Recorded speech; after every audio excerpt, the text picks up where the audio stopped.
Lock it up. Here we go. Okay, guys. This will be picture. All right, here we go, guys. Stand by. Sound is speeding. Continuing 56 sample. This is take 5, take 5. 10 speed, 10 speed. Speed. Parker. And background action and action.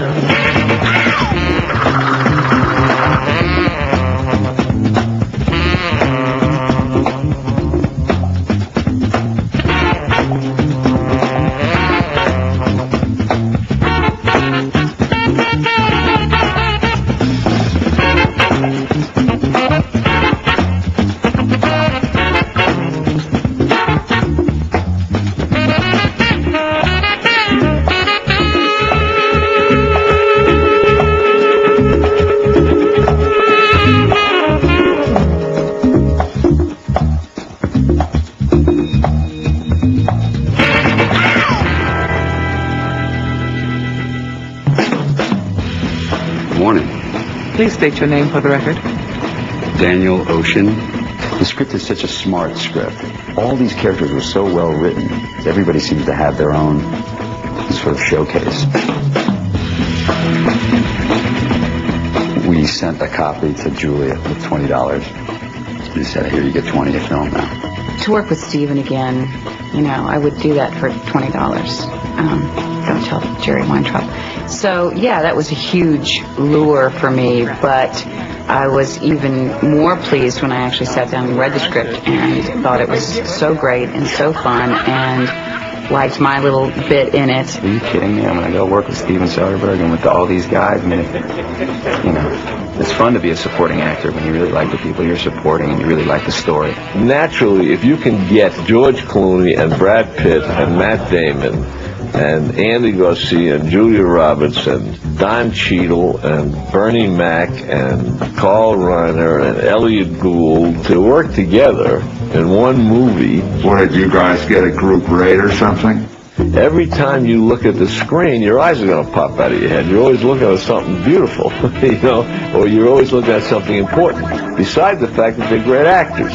Rehearsals up, guys. Quiet, please. It's too bad that he couldn't draw real talent to this film, and it's a bunch of no-names and hacks, but they're doing their best. The first time we all sat down, we read the script together, group reading. That was great fun. You could just hear it firing now. And to see all the guys walk in one by one. Good fun. It's pure entertainment. We'll just pick it up from there. It's already going. Oh! Mr. Ocean, was there a reason you chose to commit this crime? Or was there a reason you simply got caught this time? My wife left me. I was upset. I got into a self-destructive pattern. While he was inside, he's been thinking, and he has a plan together to pull a job. I hope you were the groom. I would say Rusty is Danny's right-hand man. I would say Danny's the idea man, and Rusty, he makes things happen. Danny shows up with this brilliant master plan. It's never been done before. It's going to need planning, a large crew. What's the target? 8 figures each. What's the target? When was the last time you were in Vegas?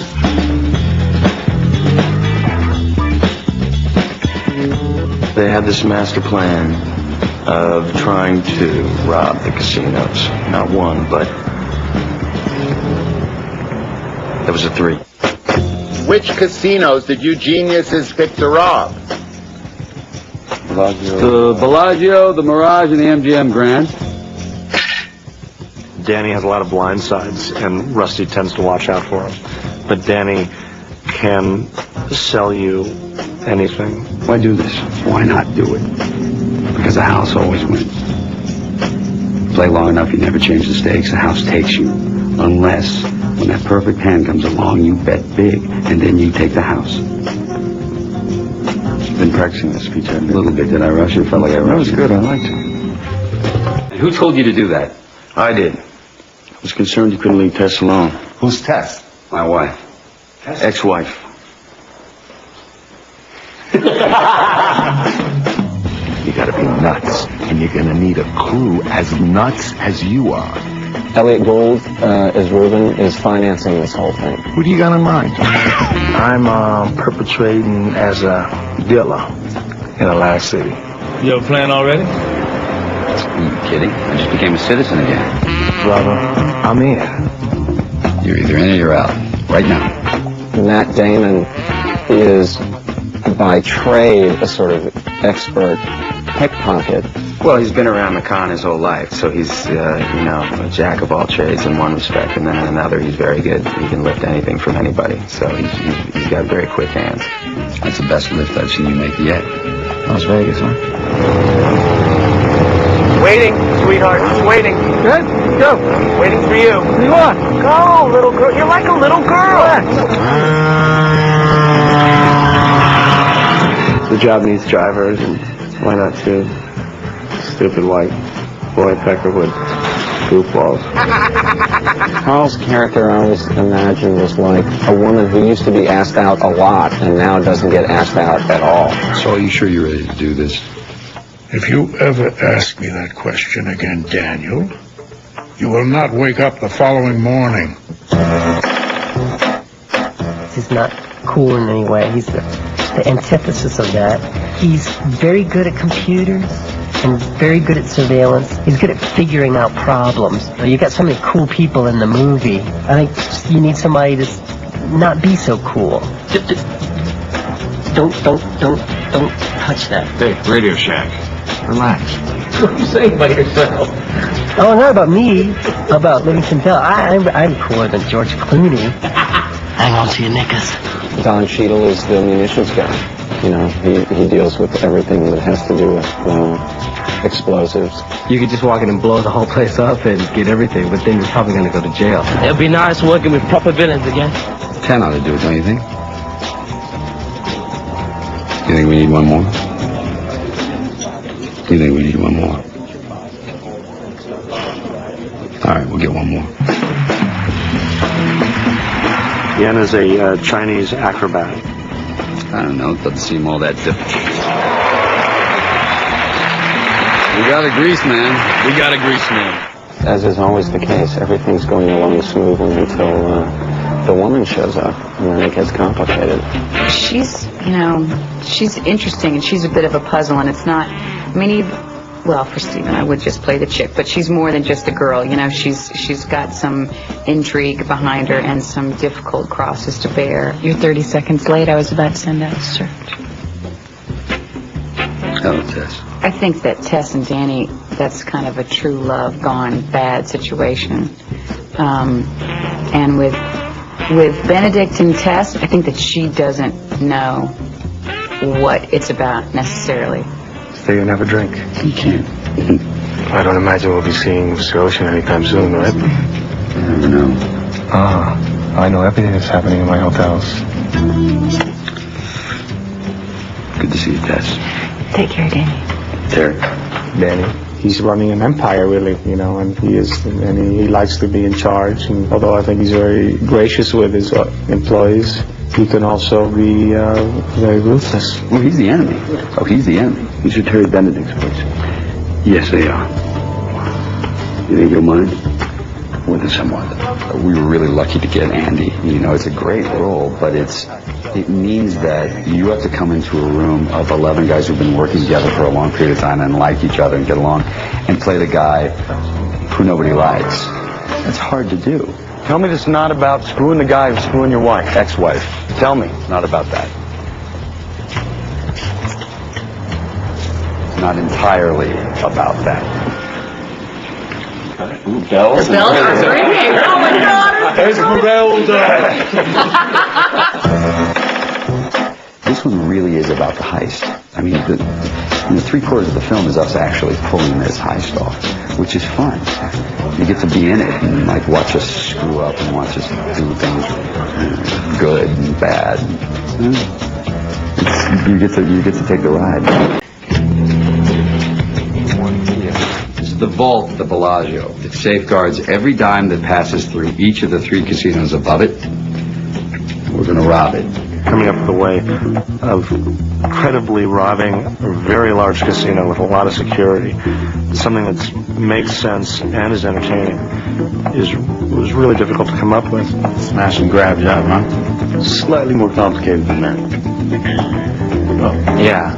They're trying to knock over these 3 casinos simultaneously, which all share a common vault. And they're trying to do it on a fight night. Casinos need to have enough cash on hand to cover every bet at play on their floor. That means on a weekday, by law, it has to carry anywhere between $60 and $70 million in cash and coin. On the weekend, between 80 and 90 million. On a fight night that we're going to rob it, 150 million without breaking a sweat. And so their plan is to hit this vault that night in the middle of the fight while creating a series of sort of ever-escalating diversions. Someone called for a doctor? I'm not in your face. You were in my face. Into me. You got in my way. I was trying to deliver my balloons. Gentlemen. We're just supposed to walk out of there with $150 million in cash on us without getting stopped? Yeah. It gets complicated. Things go wrong. Check the battery.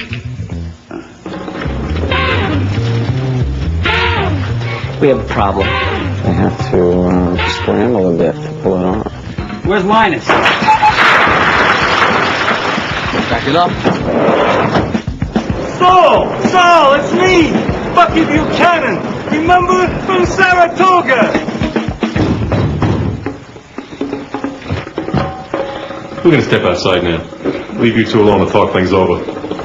All righty. Basher, what happened? If you make one mistake, then the whole thing is going to fall apart. Problem is now they know their weakness and they're sorting it out. They're fixing it. So unless we intend to do this job in Reno, we're in Barney. Barney Rubble. Trouble! This movie here is a big-ass heist. Livingston, we're set. Livingston, we're set. Basher, we're set. Hang on a minute, Chief. Everyone wants to see Vegas get taken to a certain degree because everyone's probably got a Vegas story. It's like The Sting, there's those sort of elements to it. And it's been one of those times where it's just been nothing but fun. Now, they tell me that I paid my debt to society. Funny, I never got a check. I just thought it was exactly the kind of movie that you want when you hear that, there are movie stars and there's a heist, and it just seemed to really deliver on all the levels you want a movie like that to deliver on.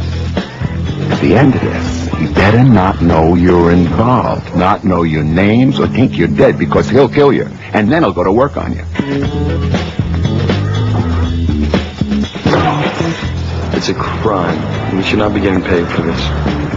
It's just been a laugh. I'm supposed to be steely and serious, and I was, laughing like a 12-year-old, and it was, I think Steve was starting to wonder, why did I bring these two people to the table together? They're all stems really from Stephen's sort of the karma that he disperses as a director, because the director is always sort of sets the tone. He's a smart guy. Stephen actually is one of the easiest people I've ever worked with. Stephen lets us improvise, and we'll improvise and improvise and improvise, and we'll find out he wasn't even rolling sound. I haven't seen anything he's done yet, but I hear he's got a future. Any questions? Exactly. All you really ever want somebody to do is have fun in that best popcorn sense of the word. Everybody seems to be doing such a bang-up job. I can't imagine that it won't be spectacular fun, and I, for one, can't wait to see this movie.